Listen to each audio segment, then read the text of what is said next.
Bom trabalho aí pra você. Obrigado. Vamos lá, gente. Fala, galera. Tudo bem com vocês? Mais um vídeo do canal JG Experience. Eu, Geraldo Lima. Jorge Tassi.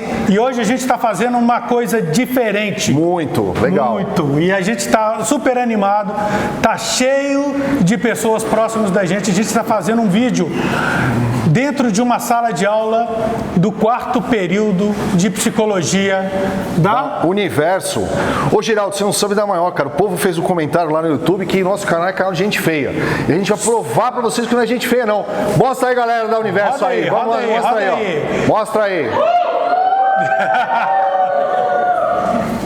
Galera aí, tá galera, animada. Galera feliz. Todo mundo aí. Só isso, pô, vocês são muito lentos aí, vai passar no YouTube. Aê. Beleza. Legal vamos demais. voltar, vamos trabalhar, gente. Vamos lá. Beleza? Então, o que a gente vai falar hoje? A ideia é discutir sofrimento mental, dificuldades emocionais no âmbito das organizações, inclusive das universidades. Tá? E quando a gente fala de organizações, a gente está abarcando várias tipos de empresa, desde a microempresa até as grandes empresas, desde empresas de médio porte, desde empresas prestadoras de serviço, desde pessoas que trabalham em chão de fábrica, desde pessoas que trabalham em todos os processos dentro das organizações. Cara, a gente já vai falar de presidente, CEO, diretor, de cima para baixo, de baixo para cima. O sofrimento mental está em todos os lugares nesse sentido. E tem uma outra coisa que é importante vocês perceberem. Isso não é para a empresa. Isso está acontecendo nas universidades, está acontecendo nos órgãos públicos, isso está acontecendo nas nossas famílias. Mas o nosso foco é trabalhar com as organizações. Se a gente resolver o problema das nossas organizações, é capaz da gente melhorar a nossa vida em família. E talvez a pergunta que a gente tem que fazer é: será que existe algum transtorno mental? Será que a gente sofre alguma pressão no dia a dia? O que vocês acham? O que vale a pena a gente pensar sobre isso? Pensa, reflitam aí um pouquinho. A gente sofre pressão? Tá fácil isso, galera? Será que a gente consegue trabalhar 8 horas, depois vai para a faculdade, fica mais 4 horas tentando aprender coisas difíceis, coisas mais complexas, fora do ambiente, fora do contexto que a gente vive? Será que isso não gera uma pressão na gente? Com certeza. Como é que eu vou cobrar das pessoas eficiência? Um dia eu estava numa sala de aula, porque nós dois somos professores também, tá? Um dia eu estava na sala de aula e de repente chega uma aluna para mim e fala assim: professor, desculpa, sua aula é legal, eu adoro sua aula, só que tem um porém, eu não estou aprendendo nada, mas eu não estou aprendendo nada na sua matéria, não estou aprendendo nada em lugar nenhum, em aula nenhuma. O que eu posso fazer para mudar esse processo? Tá? E aí a gente começou a desenvolver uma atividade em conjunto dentro da sala que depois a gente conta para vocês.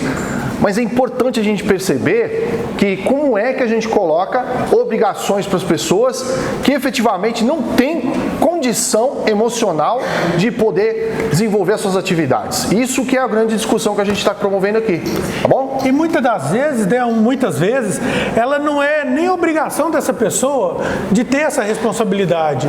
A gente assume certas responsabilidades que não cabe a nós. A gente não tem condição de mudar essas responsabilidades, esse problema. Então, existe um problema com um amigo meu, ele conta para mim, eu assumo, eu guardo para mim esse problema e fico amargurado, fico tentando resolver, mas não sou eu que tenho que resolver esse processo, não sou eu que tenho que desenvolver toda essa metodologia, é ele que tem que conseguir se amadurecer e desenvolver novos processos, entendeu? A gente fica amargurado, a gente sofre, né? A gente fica angustiado, mas na realidade a gente tem que chegar para ele e falar: cara, dá para fazer, tem que fazer isso, isso e isso, mas é só ele que vai conseguir fazer. A mudança vem dele, primeiro é dele. E a gente percebe uma coisa, ao longo da nossa história aqui no Brasil, as pessoas efetivamente, as empresas efetivamente, elas não se preocupavam com isso, os órgãos públicos não se preocupavam com o servidor, não se preocupam ainda. Na verdade, a gente está começando a perceber que isso está gerando prejuízo para as instituições, prejuízo na qualidade do serviço, prejuízo em relação ao custo das operações, você está tendo que tratar o profissional, está tendo que dar suporte emocional para esse camarada, e a única chance que nós temos é exatamente trabalhar em cima da nossa grande luta, Geraldo. Qual que é a nossa luta no canal? Humanidade, né? O foco é humanização, entendeu? Nós aqui no canal, nós pensamos de uma forma diferente.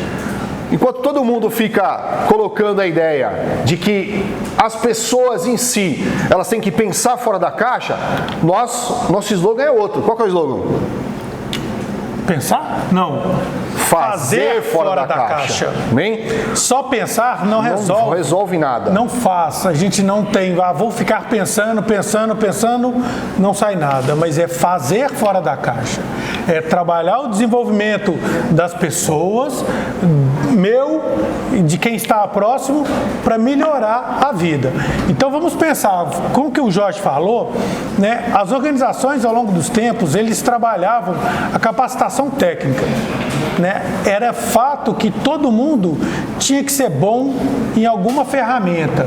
Então existiam, sei lá, Excel hoje, MS Project, gestão, todas essas ferramentas que a gente chama de hard skills, tá? Então são ferramentas, são técnicas que você trabalha para melhorar a produtividade.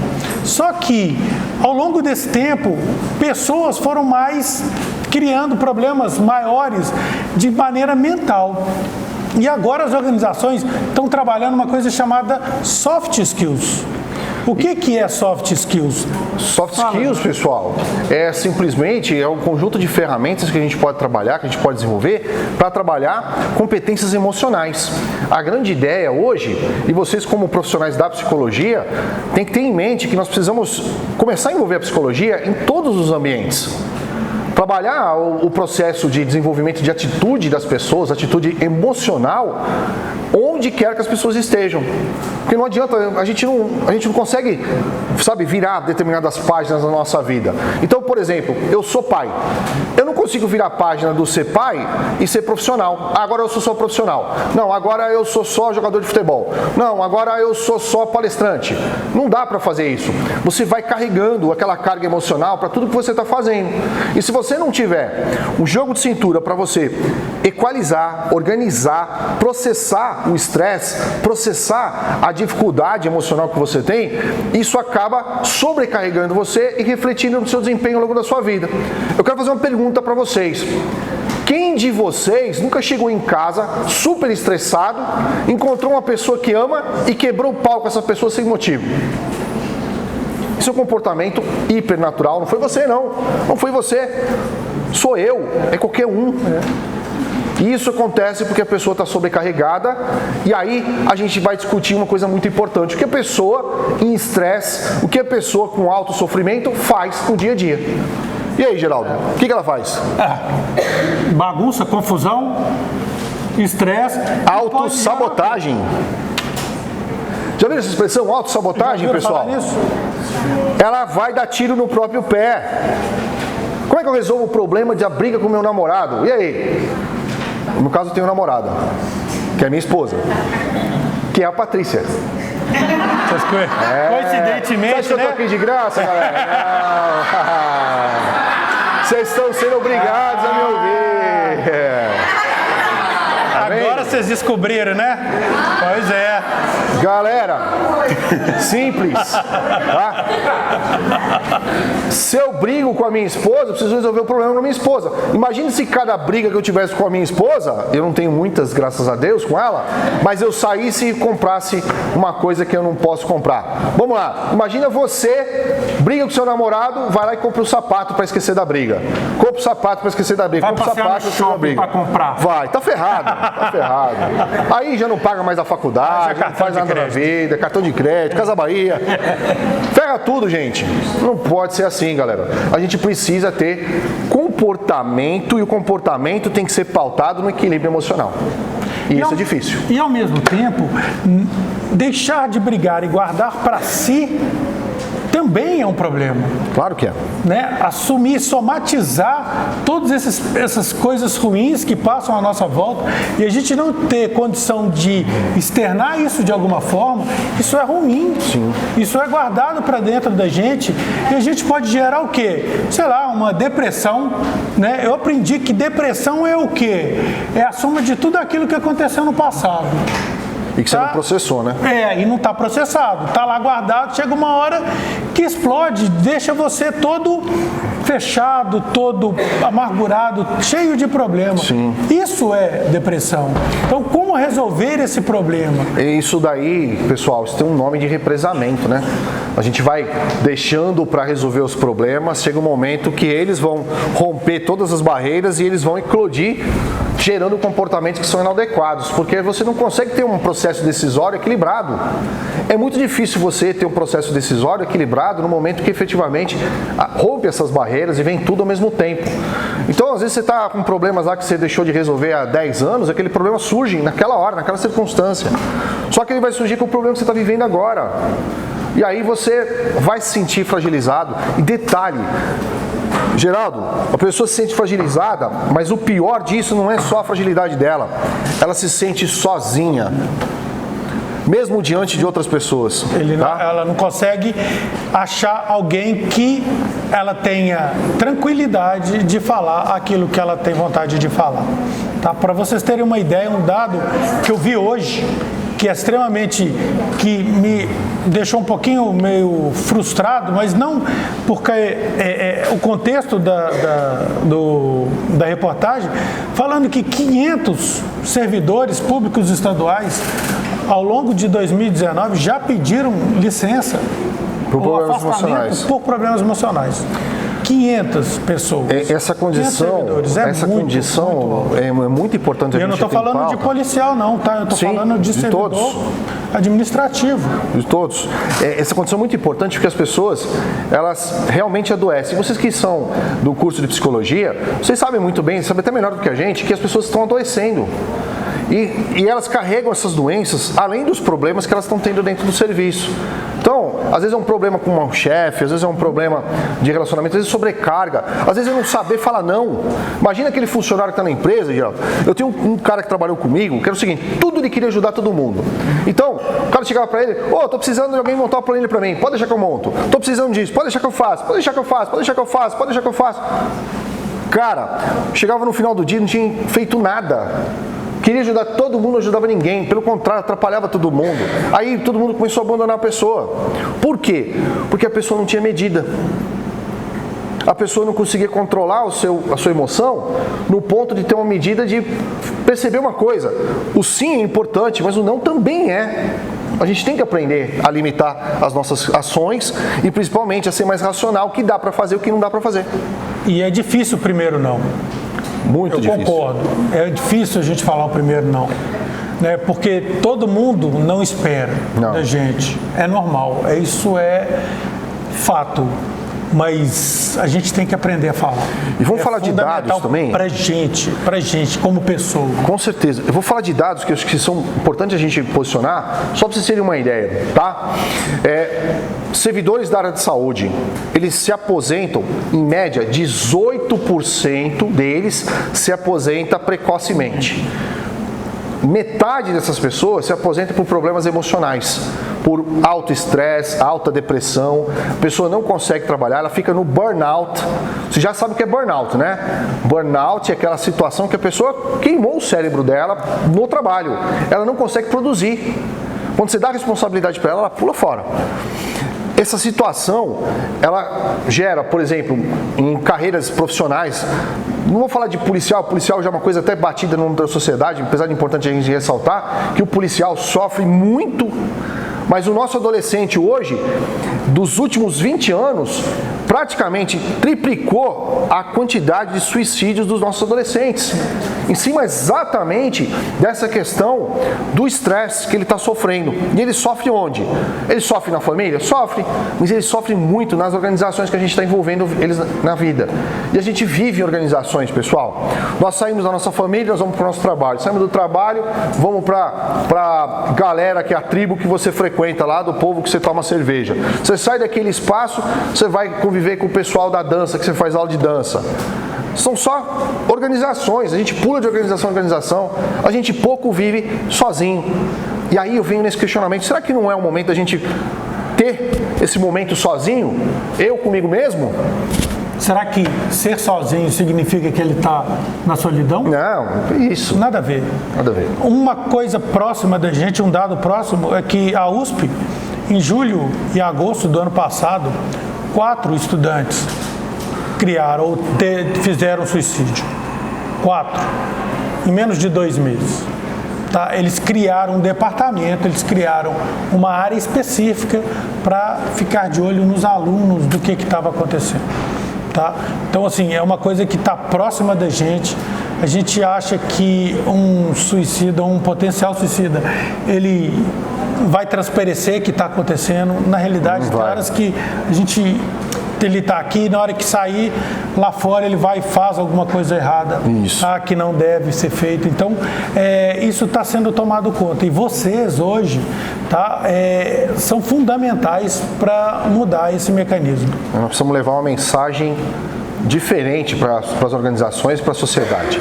E a gente precisa parar de brincar com essas coisas. Então eu vejo no ambiente da empresa... E aí, Geraldo, como é que você tá, cara? Tô com um estresse imenso, eu não sei o que fazer, tô com a depressão, tá doendo meu coração, tá doendo minha vida. Eu não pergunto nunca mais se tá bem com ele. Ou então deixa de ser chato. Vai, cara. Passa isso aí rapidinho, vai. A ideia, eu tô perguntando de mentira como é que você tá, Geraldo. E o Geraldo me responde mentira, tá tudo bem. Gente, a gente precisa romper isso, cara. Ele não quer saber. Não quer. Quando você pergunta se ele está bem, a gente não quer saber se ele está bem. Imagina, você fala, como é que tá? Tudo bem? Ah, não, hoje eu acordei meio desanimado. Putz, de novo, esse cara vai começar com essa... ladainha, né? Já ia falar palavrão aqui, já quase. Não fala palavrão não, velho. É foda falar palavrão, velho. Mas não pode não. Pode não, cara, na boa. Tá, então assim, falar, externar, lógico, é fundamental, tá? Você mostrar para as pessoas que estão à sua volta qual que é seu sentimento naquele momento, tá? E as pessoas têm de aceitar. A gente tem outra coisa que, só para você ter uma ideia, as 50 maiores empresas dos Estados Unidos, no ano de 2017, elas investiram mais de 50 bilhões de dólares em desenvolvimento, tá, de programas para cuidar da qualidade de vida e do desenvolvimento emocional dos profissionais que trabalham nessas organizações. O que eles tiveram de volta? Pô, gastamos um maior dinheiro, né? Senhores, essas pessoas trouxeram exatamente o dobro em rendimentos para a própria empresa. Eles aumentaram a eficiência de trabalho deles, isso foi fantástico. E aí eu vou discutir uma outra coisa que eu acho que é fundamental, e eu acho que está na hora da gente abrir para eles perguntarem para a gente. Se eles quiserem perguntar alguma coisa, né? Dois feios aqui. Tá todo mundo aqui já tem 50 gente, levantando a mão ali, já tem, querendo falar. Não mostra o vídeo. Não a mostra Roberta o vídeo, não, quer falar, a Marcela quer falar, tá todo mundo lá querendo falar. O Pedrão também tá. Mas, galera, a Universidade de Harvard, uma universidade qualquer que tem aí, né? Harvard, não sei se já ouviram falar de Harvard. Universidadezinha, entendeu? Ó, o cara... Essa aí. Peraí. Melhorou? Foi bom, tá bom. Engasgado, não tá o negócio lá. Que azeitona que você comeu, velho. Falei com o caroço e tudo, ficou preso. Então, cara, mas é o seguinte, Harvard criou um curso de felicidade. Tem graduação, tem pós-graduação, tem mestrado, tem doutorado, tá? E o Sean Arshore, depois eu ponho o link do material dele para vocês lá no Classroom.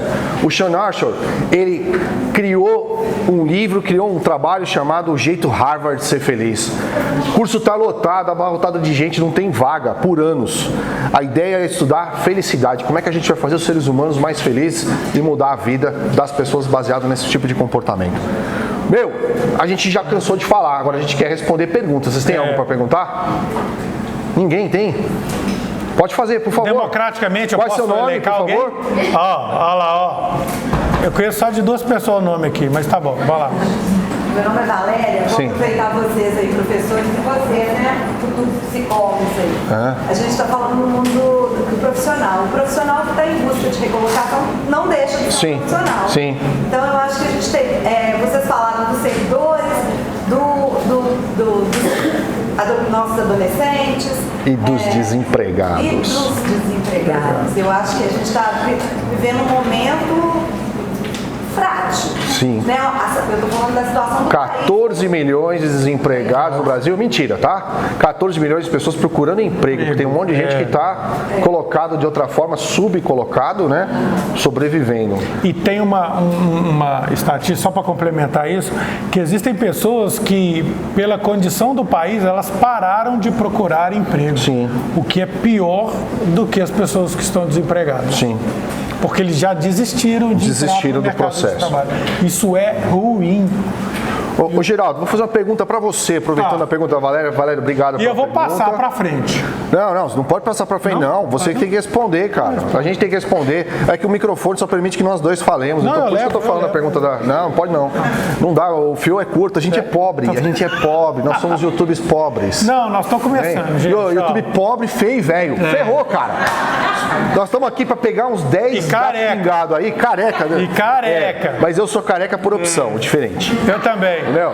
Eu por opção, só que a falta dela. Tá?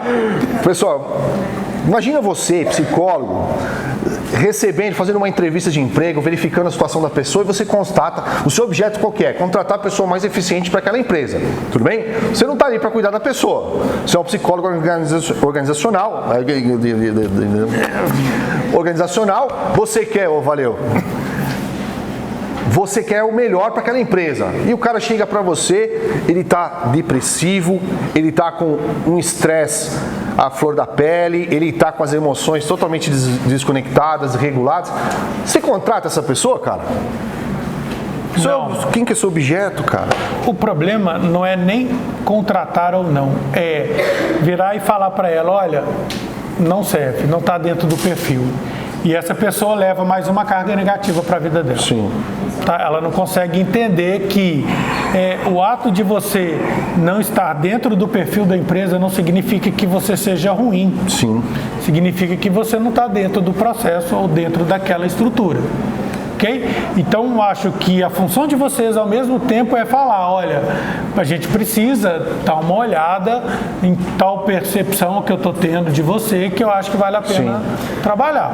Por isso que, para voltar para o mercado de trabalho, para ingressar no mercado de trabalho, você tem que estar capacitado para isso, literalmente, mas também, além de ser capacitado, você tem que estar capacitado emocionalmente para isso. E aí que vem o trabalho do psicólogo, aí que vem a terapia, vem as ações que têm que ser desenvolvidas. Contudo, a gente sabe que a psicologia, ela não consegue atender todas as pessoas, tá? Tem muita gente que não tem, em sofrimento mental, a pessoa não tem sequer capacidade de ir no psicólogo, porque ela não tem disciplina para isso, tá? Quem está sofrendo não procura o psicólogo. É um contrassenso, pessoal. Vou procurar o médico lá, e o médico, às vezes, não vai dar a atenção que a pessoa realmente está precisando, tá?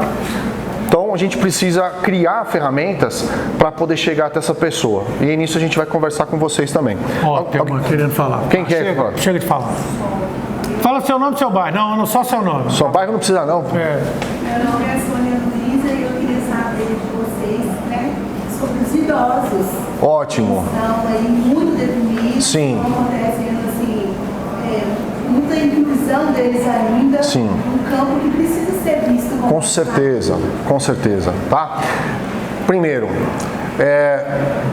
eu vejo a maior parte das pessoas que são jovens dentro da sala de aula. Vocês não são jovens, vocês estão jovens. A juventude, ela é temporária. Assim como a infância é temporária, assim como o fato de sermos adultos é temporário. Tudo faz parte de um ciclo. E nesse ciclo a gente tem que abrir a possibilidade da pessoa se desenvolver e, de fora, acolher. Eu acho que o grande processo do idoso, que a gente precisa olhar com outra forma na sociedade, nós seremos idosos um dia, também, algumas pessoas já são, certo? Mas a grande questão nesse processo, ó, só 25 anos na minha frente aqui. Mas tá bom. É fato. Não é fato não, é só uns 6 anos. Mas a gente precisa fazer acolhimento do idoso, tá?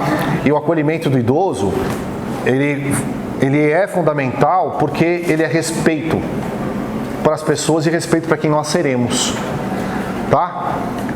Então, isso é importante, cara. Vai, fala você. E eu acho que o problema, quando o idoso está com algum transtorno, alguma coisa, pode vir de dentro de casa. Sim. Sabe? Essa não aceitação, imaginar que ele é um peso morto dentro daquele universo chamado casa. Sabe? Que não é nem lar, porque uma pessoa que trata os pais de uma forma diferente, que maltrata, a gente não está dentro de um lar, a gente está dentro de uma casa. Sim. Entendeu? Inserindo a educação geral, que deveria estar acontecendo para isso estar mudando, porque até a palavra idoso já é pejorativo hoje. Sim. Nós precisamos educação muito geral, né? Sabe, a gente não trata a pessoa como idosa, a gente trata a pessoa como velha, como ultrapassada. Vamos entender que nós podemos aprender com uma criança tanto quanto nós podemos aprender com o idoso. E o grave problema da sociedade é que nós fechamos os nossos olhos, os nossos ouvidos para aprender com a experiência que ele tem.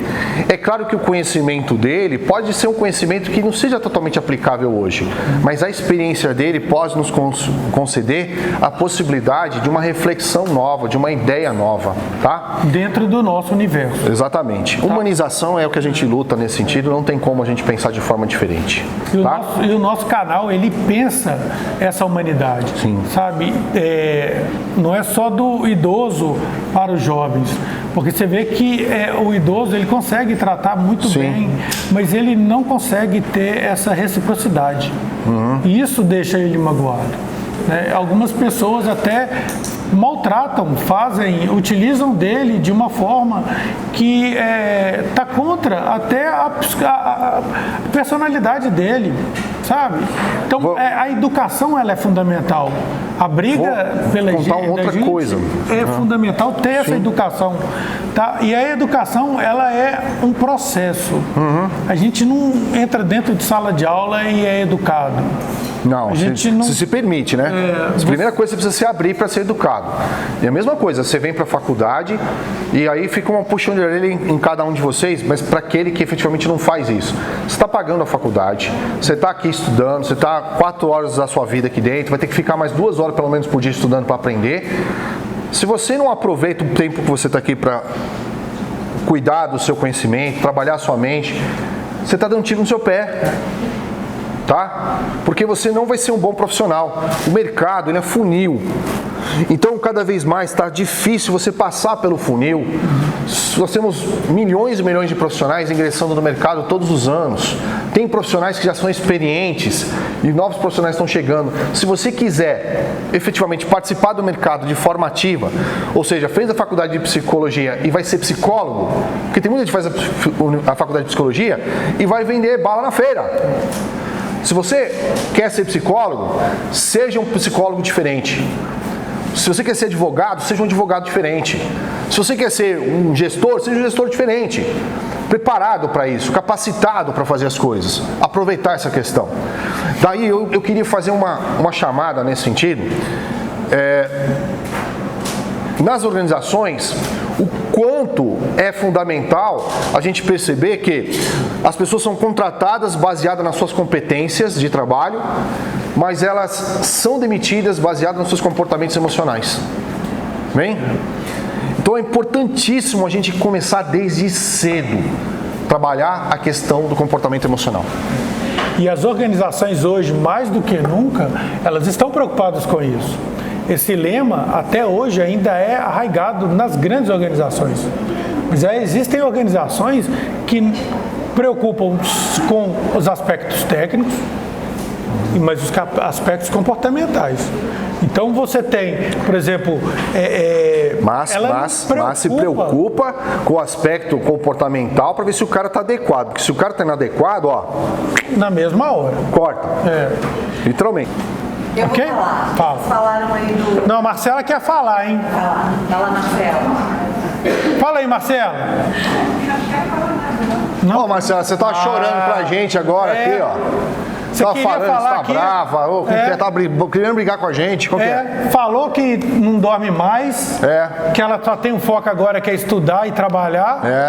É verdade isso? Não, eu não falo. Povo. Tem um...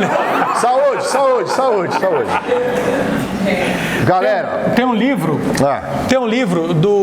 ele chama Robert Wang, que ele fala que a nossa vida tem que ser pautada no tripé. Não sei se vocês já ouviram falar desse livro.